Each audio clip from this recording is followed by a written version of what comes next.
magandang umaga ulit mga kalupa. Andito ulit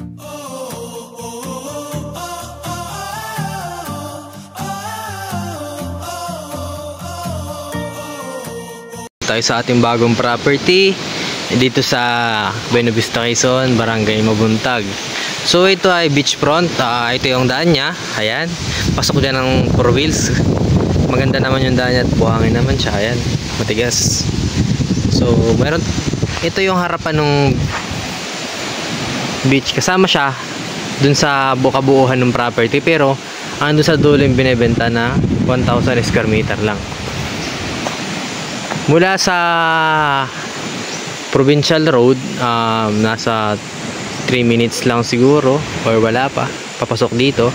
Tapos mula naman sa town proper hanggang dito is 8 km or 10 minutes ang biyahe. Wala pa pong 10 minutes, ganun.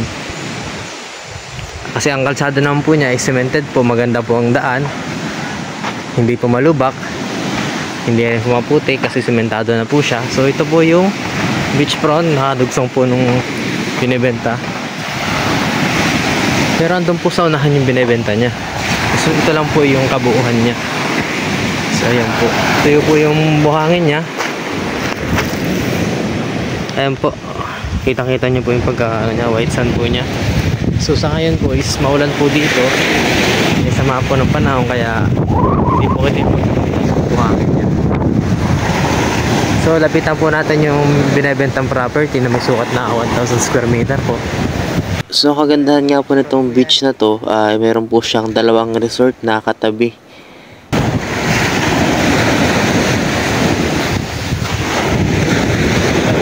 Kung hanap nyo po is bakasyonan po, para po sa family bonding nyo, ito po pwede po yun.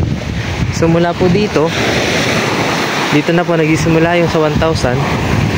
Ito po hanggang doon po 1,000 square meter po binibenta ni seller, na mayroon pong 25 meters frontage po ang lapad niya.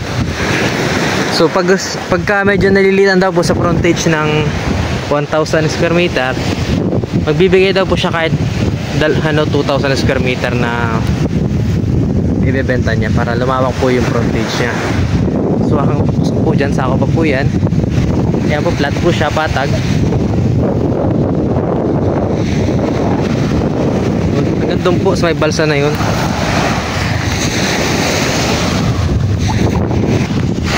Ayan po, medyo malakas po ang alon ngayon at medyo malabo po yung dagat. Kasi nga po, kaya po na sinabi ko, masama pang panahon ngayon, may bagyo po dito sa atin. So ito po yun. Ang presyo naman po nito is 4,000 per square meter po. At sagot naman po lahat ni seller ang gastos po nito sa papel po. So ang mangyayari na lang po, magiging gastos na lang po dito is yung pong sa buyer po, yung payment po. Ayan po, pasok po dito yan. Patag po. Mayroon din pong mahasako pong niyog sa 1,000 square meter po. Sukan po natin yung loob.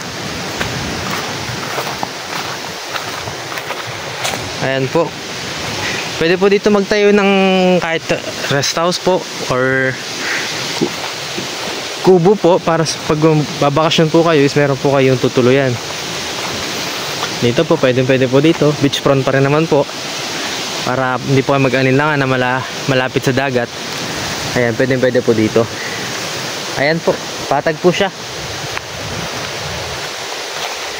May masakop na pong niyog sigurado dun sa 1,000 square meter na. Ayan po, may mga bunga po ang niyog.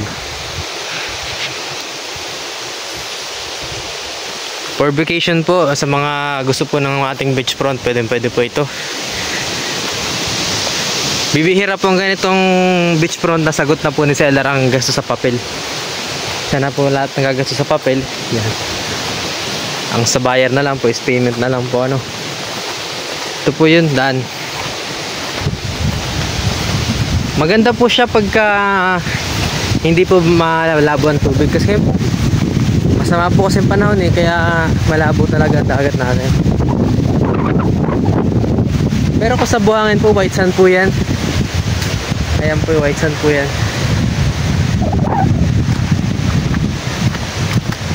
konting linis lang po kasi medyo maano po ngayon, makalat gawa ng tinataboy po dito yung dumi gawa ng bagyo.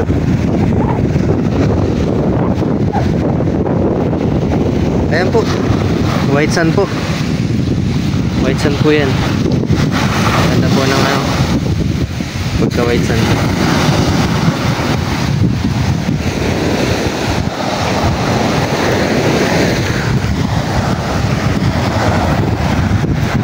Yan po, kikita niya po yung poste na yun, yan po yun.